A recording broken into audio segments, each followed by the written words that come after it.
Have you ever wondered how a beautiful place filled with the mountains, river and ancient culture could become the center of the international dispute?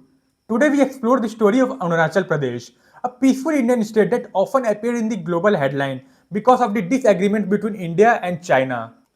Arunachal Pradesh sits in the northeastern corner of the India, touching Bhutan, Myanmar, and Tibet. It is a home to many indigenous communities, ancient Buddhist monasteries, and some of the most stunning landscape in the Himalayas. India called Arunachal Pradesh an integral and inseparable part of the country, governed like any other Indian states. People vote, travel, and live under the Indian's law. But the challenge began across the border, where the China claimed part of this region as the South Tibet. How did this dispute begin? Let's understand this properly. The root of the disagreement go back more than a century. In 1914, during the Simla Convention, a boundary known as the Makhon Line was drawn between British India and the Tibet. India considered this line the legal border after the independence.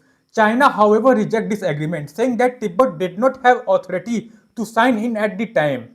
This difference in interpretation created a long-standing dispute. Later in 1962, the two countries fought a brief border war. Although the fighting stopped, the disagreement over the boundaries remain. Today, both India and China maintain as soldiers in the high-altitude border areas, but both sides also regularly hold diplomatic talk to keep peace and stability.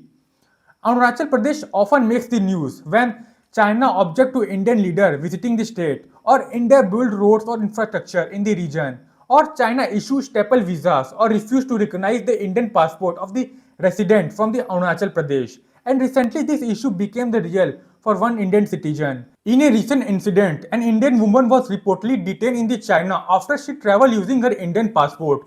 While India recognized the passport as valid because it treated Arunachal Pradesh as a part of Indian Union, but Chinese authority did not accept it due to their territorial claim.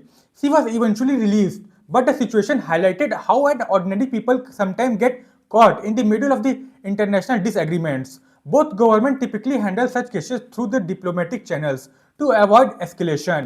It's a land of vibrant communities, monasteries, and valleys that echo with the history. And while India and China may disagree on maps, the hope is that dialogue, diplomacy, and mutual respect will guide the future. Because at the end of the day, border may be lines on a map, but people are real and their lives deserve stability. Thank you for the watching. If you enjoyed this storytelling session, don't forget to like, share, and subscribe. I will see you in the next video. Jai Hind.